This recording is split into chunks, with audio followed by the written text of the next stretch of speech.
कृष्ण भक्त बनना है। हम कृष्ण भक्त हैं पर अभी भूल गए हैं, लेकिन इसको मना मना करके हम एक बार कृष्ण भक्त बन जाएंगे। तो बहुत बहुत धन्यवाद आपका, आपने बहुत सही उत्तर दिए। तो ये एक श्लोक आपको दिख रहा है,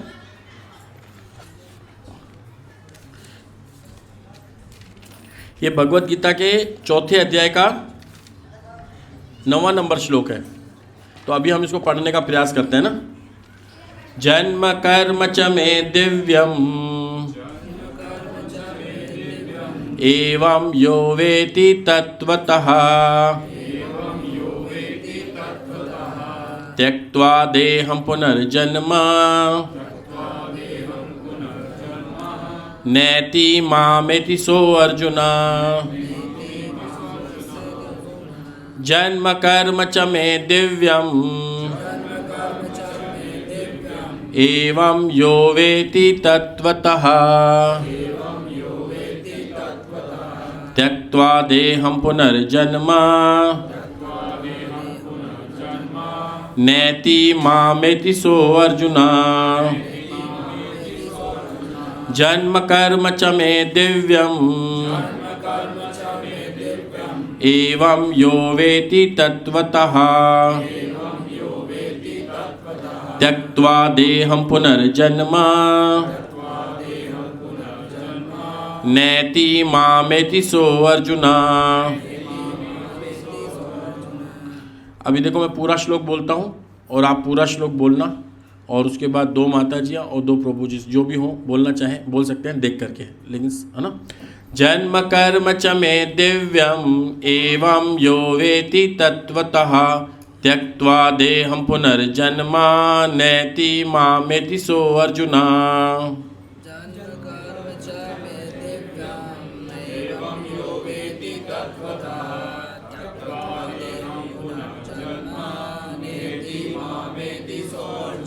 जन्म कर्म च मे दिव्यम एवं यो वेति तत्वतः त्यक्त्वा देहं पुनर्जन्म नैति मामेति सो अर्जुन।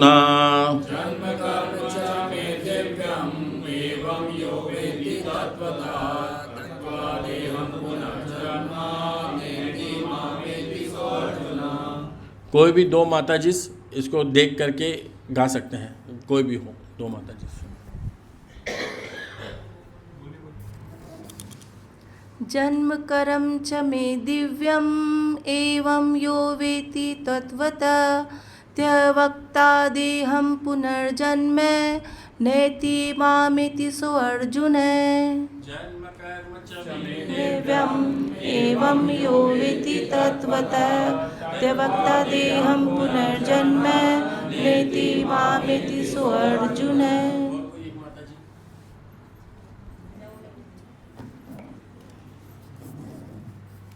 जन्म कर्म च मे दिव्यम एवं यो वेति तत्वतः त्यक्त्वा देहं पुनर्जन्म नैति मामेति सो अर्जुन।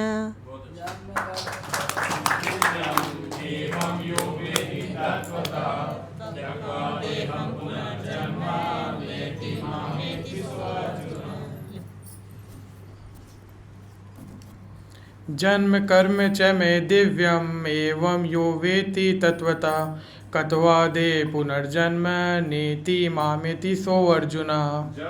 कर्म च मे दिव्यम एवं यो वेति तत्वतः त्यक्त्वा देहं पुनर्जन्म नैति मामेति सो अर्जुन।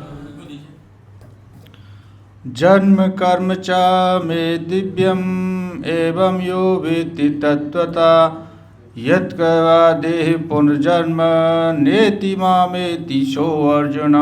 जन्म कर्म च मे दिव्यम एवं यो वेति तत्वतः त्यक्त्वा देहं पुनर्जन्म नैति मामेति सो अर्जुन।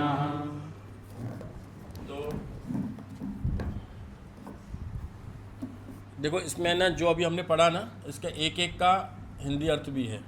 जन्म जन्म, कर्म कर्म, च भी मैं मेरे, दिव्यम दिव्य एवं इस प्रकार यह जो कोई वेति जानता है तत्वतः वास्तविकता में त्यक्त्वा छोड़कर देहम इस शरीर को पुनः फिर जन्म जन्म न कभी नहीं एति प्राप्त करता है माम मुझको एति प्राप्त करता है स वह अर्जुन हे अर्जुन हे अर्जुन जो मेरे आविर्भाव तथा कर्मों की दिव्य प्रकृति को जानता है वह शरीर को छोड़ने पर इस भौतिक संसार में पुनः जन्म नहीं लेता अपितु मेरे सनातन धाम को प्राप्त होता है। हे अर्जुन जो मेरे आविर्भाव तथा कर्मों की दिव्य प्रकृति को जानता है वह इस शरीर को छोड़ने पर इस भौतिक संसार में पुनः जन्म नहीं लेता अपितु मेरे सनातन धाम को प्राप्त होता है। हाँ देखो भगवान ये किस में से लिया है हमने श्लोक? हाँ, और ये श्लोक कौन बोल रहा है? किन को बोल रहे हैं? अर्जुन को। ध्यान रखना, ये जो हमारी भगवत गीता में से हमारी चर्चाएं चल रही हैं, भगवान श्री कृष्ण किन को उपदेश दे रहे हैं? अर्जुन को। ये बेसिक याद रखना आप, है ना। और भगवत गीता में कितने श्लोक हैं? 700, है ना। और अध्याय 18 अध्याय, ठीक है ना। तो अभी हम कौन से अध्याय का पढ़ रहे हैं? और 9वां नंबर श्लोक 4.9 भगवत गीता 4.9। अब इसमें क्या कह रहे हैं भगवान श्री कृष्ण अर्जुन को? हे अर्जुन, जो मेरे आविर्भाव तथा कर्मों की दिव्य प्रकृति को जानता है वह शरीर को छोड़ने पर इस भौतिक संसार में पुनः जन्म नहीं लेता अपितु मेरे सनातन धाम को प्राप्त होता है। तो अब यहाँ पे प्रश्न उठता है हमारा, तो भगवान के आविर्भाव यानी कि जन्म और कर्म सब जानते हैं, सब आप सब ने उत्तर दिया। कल जन्माष्टमी है, कल भगवान श्री कृष्ण का जन्म हुआ था, है ना। और भी लीलाएं अगर पूछना चाहें तो कोई बता सकता है लीलाएं, जैसे कि भगवान श्री कृष्ण की लीलाएं।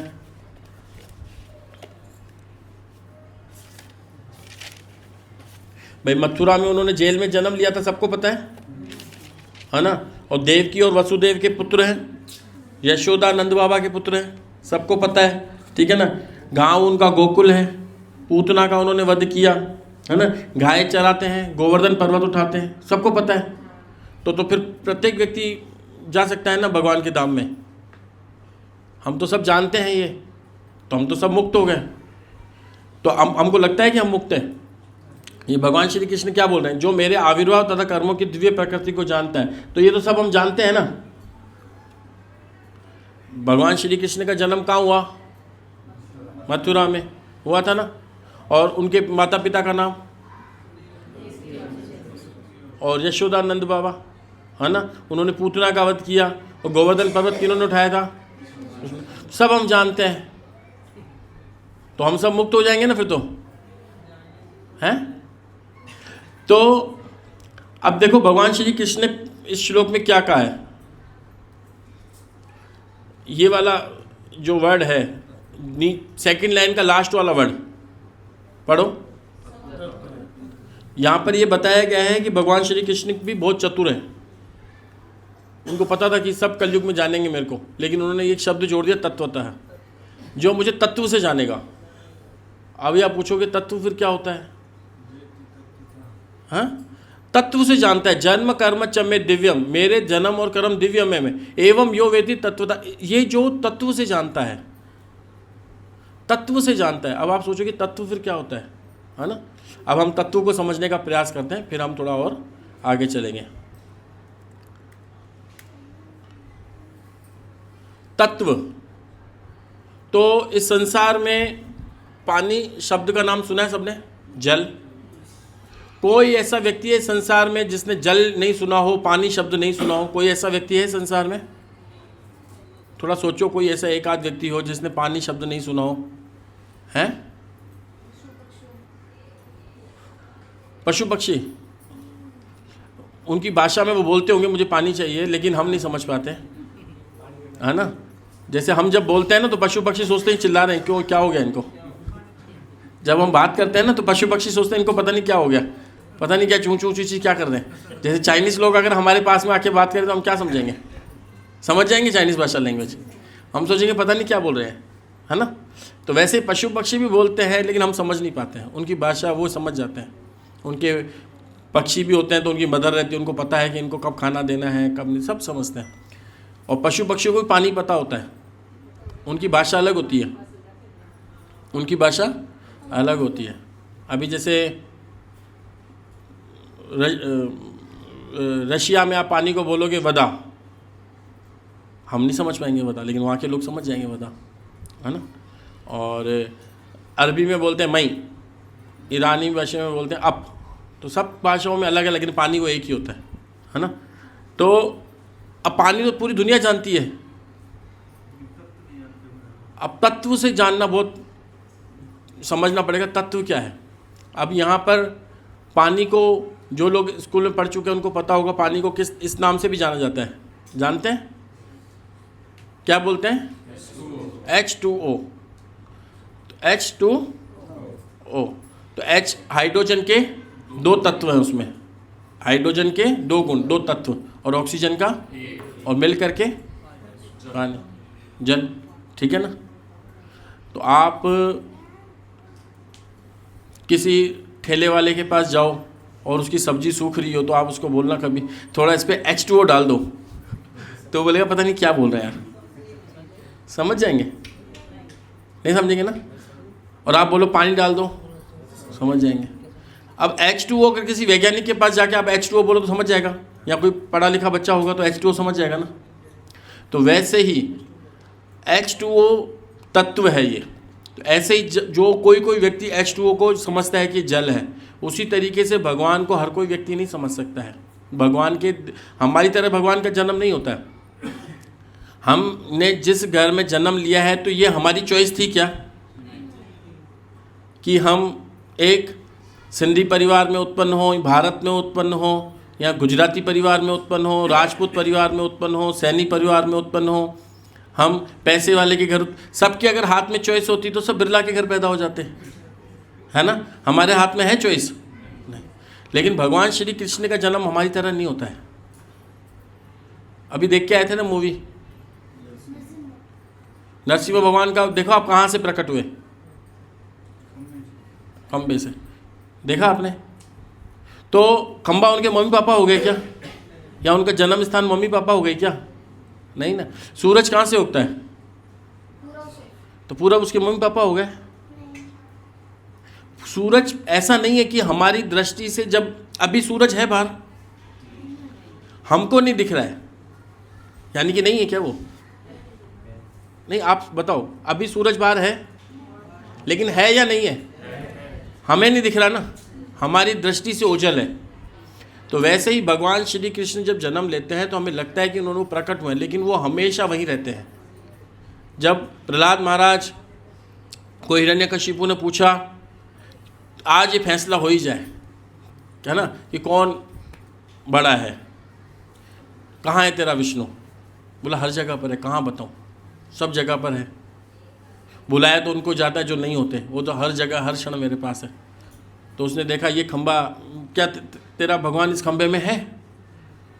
तो उसने बोला हाँ है।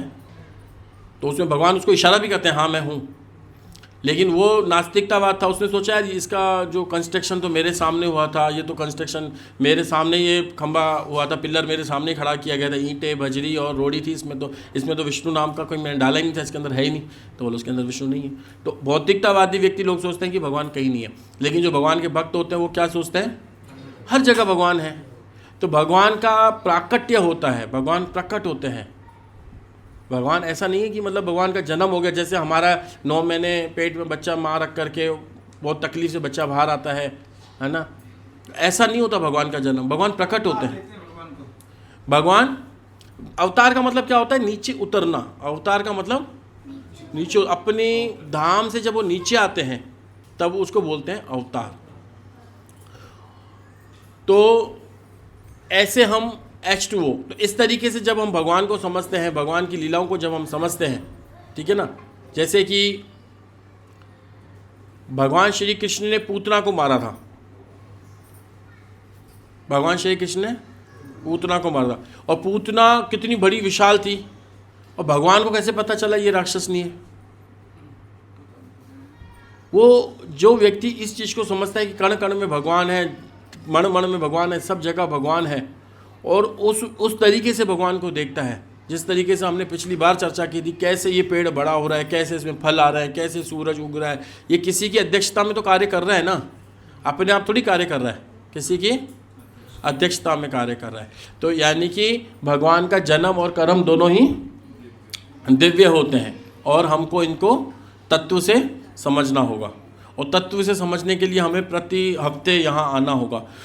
जब हम प्रति हफ्ते यहाँ आएंगे, हर बार जब हम यहाँ पर आएंगे, और जब थोड़ा थोड़ा हमारी बुद्धि में जाएगा, थोड़ा हमारी बुद्धि में जाएगा, तब हम धीरे धीरे इस चीज़ को समझने में सफल होंगे।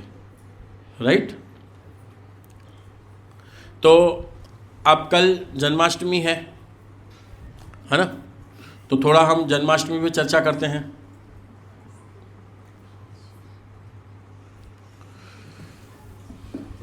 तो आपको पता है कि वसुदेव की शादी देवकी से हो रही थी, माता देवकी से, है ना।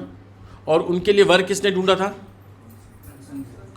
कंस पूरी जगह पे होके आ गया था, और वसुदेव को अपनी और बहनें भी दे रखी थी उन्होंने, लेकिन वो सबसे ज़्यादा किससे प्यार करता था? अपनी छोटी बहन देवकी से, है ना। तो देवकी से जब वो प्यार करते थे, तो उन्होंने देखा कि मैं अपनी जो एक लास्ट बहन है, मैं पूरी जगह ढूंढ के आ गया हूँ, लेकिन मेरे को वसुदेव से ज़्यादा कोई ईमानदार व्यक्ति मिला ही नहीं, कोई बड़ा भक्त मिला ही नहीं मुझे। तो मैं अपनी ये एक लास्ट की जो बहन है, मैं ये इनको देता हूँ, और वसुदेव से उनकी शादी करें। और शादी बहुत बड़े धूमधाम से हुई थी, बहुत धूमधाम से शादी हुई थी, क्योंकि उनके पास पैसे की कमी नहीं थी, राजा थे, तो उनकी शादी बहुत बड़े धूमधाम से हुई थी। तो लास्ट में कंस के मन में, जब वो विदाई हो रही थी, तो कंस के मन में क्या आया कि अपनी बहन को, लास्ट बहन है, मैं इससे इतने प्रेम करता हूँ, तो इसको मैं रथ में बिठा करके मैं छोड़ने जाऊँगा। हालांकि तो मेरे पास खूब नौकर चाकर है, कोई भी छोड़ के आ सकता है, लेकिन मैं खुद ड्राइविंग करूँगा, मैं खुद घोड़ों को हाँकूँगा, मैं खुद आगे बैठूँगा, ठीक है ना। और ऐसे करके उन्होंने क्या किया, देवकी वसुदेव जब वो अपने उनसे अलग हुए, जब उनसे अपने विदाई ली, तो वो जाके रथ में बैठे। तो जैसे ही रथ वो चलाने वाले थे, तुरंत भविष्यवाणी हुई। क्या हुई? सबको पता है भविष्यवाणी क्या थी? हे कंस, जिस देवकी को तू इतने प्यार से लेके जा रहा है, इसकी 8वीं संतान तेरा वध करेगी। क्या बोले? अब यहाँ पे आचार्य हमें बताते हैं कि मतलब रथ स्टार्ट होने से पहले ही उनको क्यों भविष्यवाणी हुई? भविष्यवाणी 2 दिन पहले भी हो सकती थी, या भविष्यवाणी 8वां बच्चा उत्पन्न होती तब भी हो सकती थी। भविष्यवाणी वो उनको रथ पे छोड़ करके उनके घर तक पहुंचा देते, फिर भविष्यवाणी हो जाती। लेकिन रथ स्टार्ट किया नहीं, तभी भविष्यवाणी क्यों हुई? प्रश्न उठता है ना, प्रश्न क्या उठता है कि भविष्यवाणी रथ चलाने से पहले ही क्यों हुई? तो इसका हमारे आचार्य बताते हैं, इसका उत्तर यह है, अगर वो कंस, वसुदेव और देवकी की सेवा कर लेता, कौन? कंस, तो भगवान को बहुत प्रॉब्लम आती इसका वध करने में, क्योंकि वो वैष्णवों की सेवा कर चुका होता, इसलिए वैष्णवों की सेवा वो करने नहीं दिए उससे पहले ही। उसके बाद क्या हुआ? वही कंस जो अपनी प्रियतमा बहन को जो बहुत प्यार करता था, बहुत ज़्यादा दिल से दुलार करता था, है ना, जिनको अपने हाथों से, जो राजा था उसके पास तो कोई ड्राइवरों की सारथी की कमी थोड़ी थी, बहुत सारे सारथी थे, खुद पीछे बैठ जाता, एक सारथी चला लेता, अपनी बहन के साथ बैठ जाता, लेकिन नहीं, इसके ये मेरी बहन है, मेरी बहुत प्रिय है, इसका तो रथ मैं हाँकूंगा, जैसे अर्जुन का रथ भगवान ने हाँका, प्रेम के कारण, प्रेम के बस अर्जुन रथ हाँ क्यों, क्या ना, किसके बस, प्रेम के कारण, और कोई नहीं। तो कितना प्रेम था देखो कंस को, किसके प्रति, देवकी के प्रति, अरे मैं चलाऊंगा आज तो, इसको मैं लेके जाऊंगा, ठीक है ना। और जैसे ही भविष्यवाणी हुई तो उस कंस का मन ऐसा बदला कि देखो क्या स्थिति कर रहा है उसकी। इससे क्या पता चलता है हमें, वो प्रेम असली प्रेम नहीं था। तो वो अगर वो असली प्रेम होता तो वो कुछ बुद्धि लगाता, वो अपनी बहन से कुछ याचना करता, है ना, कि बहन तू 8वां गर्भ मत करना, या मैं तेरे से प्रेम करता हूँ, तू प्रेग्नेंट ही मत होना, कुछ ना कुछ युक्ति लगाता। लेकिन वो तो तुरंत, मतलब जो लोग रजोगुणी में होते हैं ना, रजोगुणी जो लोग होते हैं जिनके अंदर रजोगुण की मात्रा ज़्यादा होते हैं, वो आओ या ताव करते हैं बस, वो कभी बुद्धि नहीं लगाते अपनी, उनके अंदर बुद्धि होती ही नहीं है, वो बुद्धि नहीं है, बस को मानना चाह। लेकिन बुद्धि किसके अंदर थी, जो को पीछे खड़े हैं, वसुदेव, जो भगवान श्री कृष्ण के शुद्ध भक्त हैं। जो शुद्ध भक्त होता है, जो भगवान की भक्ति करता है, जो हरे कृष्ण महामंत्र करता है, भगवान उनको क्या देते हैं, बुद्धि। तो हम सबको बुद्धि चाहिए होती है, तो बुद्धि हमारे पास कहाँ से आएगी, ददामी बुद्धि योगम तम ये न माम उपयांति थे। भगवान श्री कृष्ण भगवद गीता के 10वें अध्याय में बोलेंगे कि जो मेरे भक्त हैं उनको बुद्धि मैं देता हूँ, जिसकी वजह से वो मेरे पास आ सकते हैं। तो जो लोग बुद्धिमान होते हैं वो ऐसी बड़ी बड़ी परिस्थितियों में भी उचित निकाल लेते हैं। अब देखो ये भाई राजा, इसको क्या समय लगेगा मारने में, राजा है, इसकी ऐसा भी नहीं किसी कोई FIR कर सकता था। अगर कंस से किसी को मारता तो उसकी FIR करने वाला था क्या, कोई नहीं कर सकता था FIR, वो खुद ही निर्णय देने वाला था। वो क्या उसकी कोई FIR करता, क्या उसकी पुलिस में जाके रिपोर्ट लिखाते, क्या कुछ होता, नहीं, सब इसके अंडर में था, है ना, सबसे बड़ा राजा। तो उसने क्या किया, देवकी को मारने लगा, निकाली तलवार। लेकिन ऐसी स्थिति में वसुदेव भगवान श्री कृष्ण के भक्त, देखो कृष्ण भक्त जो होते हैं ना बहुत चतुर होते हैं, इसलिए हमें हमेशा देवी देवताओं की भक्ति ना करके हमको कृष्ण की भक्ति में लगना चाहिए। कृष्ण हमें बुद्धि देते हैं कि बड़ी बड़ी परिस्थितियों से निकलने की बुद्धि देते हैं। वैसे ही क्या हुआ, वसुदेव ने आकर के उनके रोक लिया, महाराज जी रुको रुको, महाराज जी रुको रुको, आप इसको क्यों मारना चाहते हो, तुमने सुना नहीं, इसकी 8वीं संतान मुझे मारेगी, तो यही नहीं होगी तो 8वीं संतान कहाँ से होगी। हाँ, तो उसको बोला अरे ये तुम्हारी छोटी बहन है, देखो तुम अगर इसको मारोगे तो तुमको अपने घर में भी जवाब देना पड़ेगा, अपने मम्मी पापा को, अपने जो इसके मम्मी पापा हैं उसको, पूरे समाज को, और तुम राजा हो, पूरा देश क्या कहेगा कि एक स्त्री को मार दिया, और स्त्री को छोड़ो अपनी छोटी बहन को मार दिया। ये तुम्हारे लिए यश का कारण नहीं है। क्या बोले, तुम्हारे लिए यश का कारण नहीं है, तुम इसको मत मारो। कौन बोले, वसुदेव। तुमको इसकी 8वीं संतान से दिक्कत है, प्रॉब्लम है, 8वीं संतान हम आपको ला के दे देंगे, तुम उसको मार देना, तुम्हारी टेंशन खत्म हो जाएगी। हाँ ये सही कहा इसने, बोला हाँ सही कहा इसने, हाँ हाँ हाँ सही है सही है सही है सही है, देवकी तुझसे मुझे कोई प्रॉब्लम नहीं है, तुम जा सकती हो। मेरे को वसुदेव के शब्दों पे विश्वास है। देखो यानी कि जो असुर भी होते थे ना, वो भक्तों की बातों के ऊपर विश्वास करते थे कि वसुदेव अपनी बात का पक्का है, जो बोलेगा वो करके रहेगा।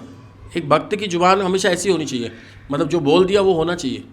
तो वैसे ही उसने देखो इतने क्रूर व्यक्ति का एक भक्त ने तुरंत मन बदल दिया, अरे रुको रुको रुको, इसको मत मारो, इसको मारने से तुम्हें क्या मिलेगा, इसकी 8वीं संतान तुम्हें मारेगी, 8वीं संतान जब पैदा होगी हम आपको लाके दे देंगे, ठीक है ना, और इससे तो तुम्हें कोई डर है नहीं, और तुम इसको मारोगे तो घर जाकर के तुमको जवाब देना पड़ेगा कि देखो तुमने इसको क्यों मारा, ये वो बहुत सारी बातें हो जाएंगी, तुम तो राजा हो, तुम्हारे नीचे कितनी बड़ी प्रजा है, वो तुम्हारे बारे में क्या सोचेगी, और जब देश का राजा ऐसा करेगा तो प्रजा का क्या हाल होगा। तो उसकी बात दिमाग में बैठी, हाँ हाँ हाँ सही कह रहा है, नहीं नहीं नहीं सही कह रहा है, और ऐसे करके उसको स्थिति को बदल करके वो ले गए। लेकिन वसुदेव को पता था कि ये जो कंस है ना, ये असुर बुद्धि का है, इनकी बुद्धि जैसे मैंने बदली तो कोई भी आके उनकी बुद्धि बदल सकता है। इससे पहले हमको ये शहर या गांव जो भी है इसको छोड़ना पड़ेगा, नहीं तो ये कभी भी कुछ भी कर सकता है। क्योंकि उसको जो असुर लोग होते हैं ना, वो अपनी जुबान के वो नहीं होते। हाँ अभी बोल दिया, दूसरी बार में चेंज हो जाएंगे, बोले नहीं मैंने बोला कब था, होता है ना। तो अभी कलयुग में सबका यही हाल है, जो कुछ बोलते हैं वापस चेंज हो जाता है, हमने बोला ही नहीं था ऐसा। तो ऐसे ही कंस का भी यही हाल था, उसके ऊपर वसुदेव को, कंस को भरोसा था वसुदेव पर वसुदेव को भरोसा नहीं था। बोले अभी मैंने इसको समझाया, थोड़ी देर सही है, बाद में नहीं सही हो सकता। लेकिन फिर कहानी में नया ट्विस्ट आता है। क्या होता है? नारद मुनि पधारते हैं कहाँ पर? कंस के पास में। नारायण नारायण, क्या हुआ? बोले कंस जी, आपने आपके जो शत्रु की माँ को आपने छोड़ दिया, तो क्यों छोड़ दिया आपने? बोले नारद जी, मेरे को उसकी 8वीं संतान से दिक्कत है, और 8वीं संतान तो वो वसुदेव ने मुझसे वादा किया है, उसकी 8वीं संतान होगी मैं आपको लाके दे दूंगा, मुझे कोई दिक्कत ही नहीं है। मेरे को 8वीं संतान से, और आकाशवाणी ने कहा था, मैंने सुना था, मैं खुद वहीं था कि कंस जिस देवकी को तू अपने साथ लेके जा रहा है, उसकी 8वीं संतान तेरा वध करेगी, तो मेरे को दिक्कत किससे?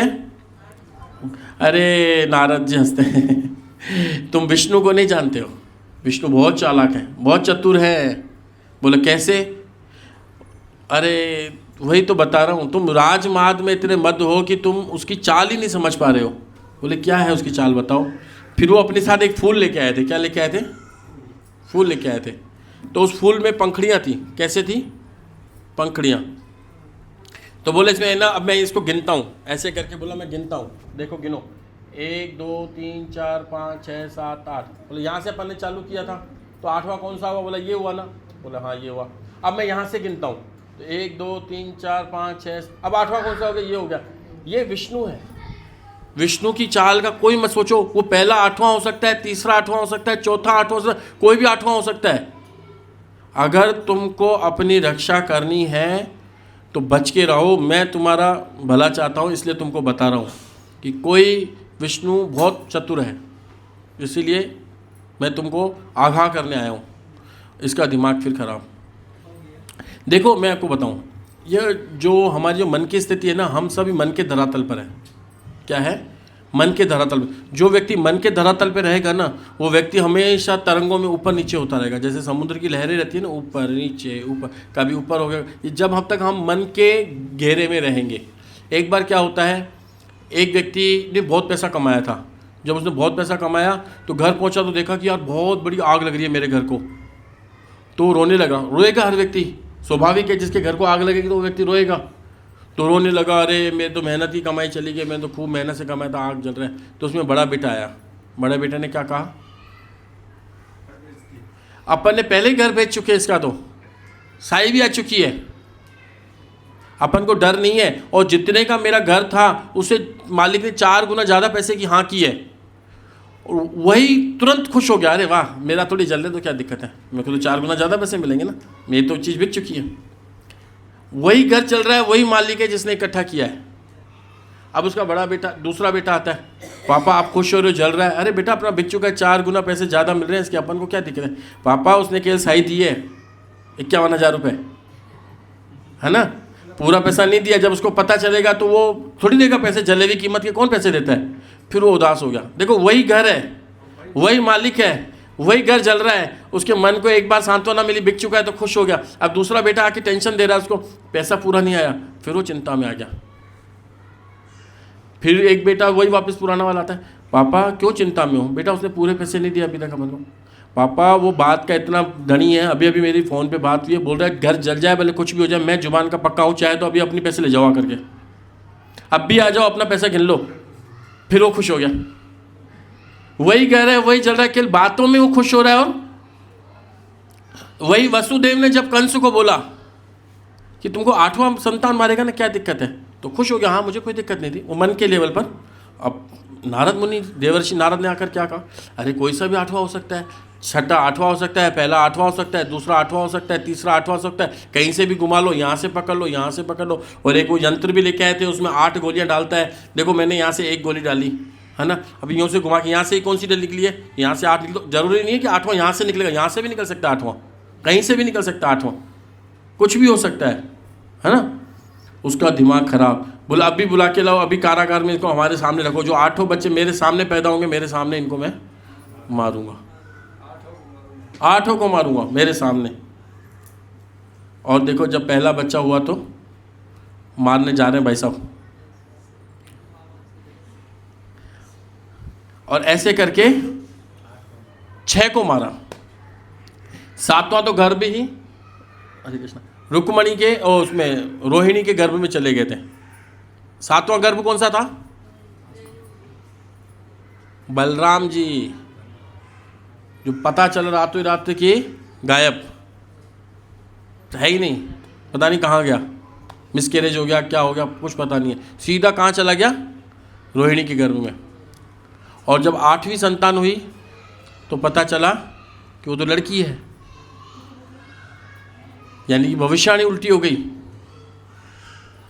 कंस बोलता है अब तो मेरे को देवताओं पे भरोसा नहीं रहा। पहले तो देवता सच बोला करते थे, अब तो देवता भी झूठ बोलने लगे मेरे साथ। देवता मेरे साथ झूठ बोल रहे हैं। देखो पहले वो सच बोला करते थे, मैं उनके ऊपर विश्वास किया करता था, देखो देवताओं की भविष्यवाणी झूठी निकली है। यह 8वां संतान देखो मेरे को बोला था लड़का होगा मुझे मारेगा, 7-6 मर गए, 1 हुआ नहीं, पता नहीं कहाँ चला गया, और ये 8वीं लड़की पैदा हुई है। फिर भी बोला क्या पता कुछ ऐसा हो, इस लड़की को मार देते हैं, ख़त्म करते हैं। और जैसे मारने लगा तो वो लड़की क्या बोले, हे कंस तू मुझे क्या मारेगा, तेरे को मारने वाला तो कहीं और पैदा हो चुका है। फिर टेंशन में आ गए भाई साहब हमारे, है ना, फिर टेंशन में आ गए। अब तो भाई साहब कहाँ ढूंढें, बोले जाओ जहाँ भी ये भगवान श्री कृष्ण का आविर्भाव हुआ था। भगवान श्री कृष्ण इस तरीके से कारागार में उत्पन्न हुए थे, प्रकट हुए थे। तो देखो भगवान श्री कृष्ण को अगर हम देखें तो ऐसा जन्म किसी का नहीं हुआ होगा कि जब वो जन्म ले तो जेल के अंदर जन्म लिया है। और जब जन्म लिया है तो क्या हुआ है, क्या हो रहा है, जाओ जाओ देखो कौन कर। तो सारे जेल को जब उन्होंने जन्म लिया, देखो भगवान श्री कृष्ण की लीला, जब भगवान श्री कृष्ण प्रकट हुए तब जितने भी जेलर थे सबको सुला दिया, नींद आ गई, और भेड़ियाँ अपने आप खुल गई, भेड़ियाँ अपने आप खुल गई। लेकिन पास में वो कौन थे, उग्रसेन, तो वो बल्कि देख रहे थे कि सब जो हो रहा है सही हो रहा है। और टोकरी में वो लेके गए वसुदेव जी, और वासुदेव कृष्ण को लेकर गए, और वहाँ से जब तक वापस आए उनको छोड़ कर, तब तक वो समय भगवान ने पॉज कर रखा था। ऐसा नहीं है कि जैसे कि 3 दिन बीत गया पता पड़े 3 दिन क्या हुआ, नहीं, उनको लगा अभी तो हुआ है, मतलब ऐसा नहीं लगा उनको कि मतलब बहुत ज़्यादा ऐसा समय लगा, अभी मतलब अभी कुछ भी नहीं हुआ, वैसा का वैसा ही स्थिति है। मतलब 1 सेकंड के लिए पॉज करके वापस जगा दिया, उनको पता भी नहीं चला, जैसे हमने आँख झपकती ना, पॉज हो गया समय, मतलब समय वहीं रुक गया। जैसे अभी समय चल रहा है ना, समय रुक गया, किसी को पता ही नहीं चला हुआ क्या, कभी किसी को पता ही नहीं चला। जब बाद में जैसे वो लड़की को वहाँ से वापस लेकर आए, दिया, और लड़की ने ऊँ किया, लड़की ने रोना चालू किया, तब सबकी आँख खुली, हाँ बच्चा हो गया, हाँ बच्चा तो होने वाला था। फिर वो आए भाई साहब हमारे देखे तो लड़की उत्पन्न हुई है। तो इस तरीके से हम देखते हैं कि हम भगवान श्री कृष्ण की जो जन्माष्टमी का त्यौहार मनाते हैं, इसका उद्देश्य मात्र यही है कि हम किसी तरीके से जो भगवान के भक्त हैं, देखो हमारे अंदर, सबके अंदर भगवान श्री कृष्ण के लिए प्रेम है, लेकिन वो हमने हमारा प्रेम किसी ने अपने पुत्र में, किसी ने अपने पति में, किसी ने अपने समाज में, किसी ने अपने परिवार में, किसी ने अपने देश में, वही प्रेम यहाँ वहाँ बांट रखा है। जब हम वो प्रेम वहाँ से निकाल करके जब वापस भगवान श्री कृष्ण में लगाएंगे, तब हम असली सुखी हो पाएंगे।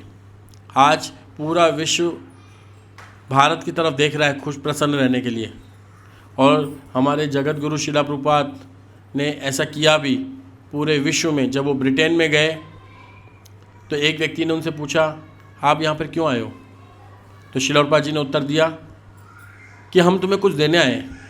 तो ब्रिटेन वाला व्यक्ति हंसने लगा, क्या आप मुझे दोगे, हम तो सब लूट के आ गए भारत को, भारत जो सोने की चिड़िया का देश था उसको तो हम लूट के आ गए, अब तुम मुझे क्या देने आए हो? बोले एक चीज़ तुम वहीं छोड़ के आ गए और भगवत गीता निकाल के दी। बोले मैं तुमको ये देने आया हूँ, असली चीज़ तो तुम छोड़ के आ गए वहीं। तो जो हमारी सारी समस्याएं जितनी भी हैं, पूरा देश विदेश इस भगवत गीता को पढ़ करके आगे बढ़ता है। बड़ी बड़ी जो कंपनियां जो मैनेजमेंट बनाती हैं अपने कंपनी का, वो भगवत गीता को पढ़ करके निकालती हैं, है ना। तो आज की वाणी को मैं यही विराम देता हूँ। किसी का कोई प्रश्न है, कुछ कमेंट्स हैं तो आप पूछ सकते हैं कुछ चर्चा के दौरान।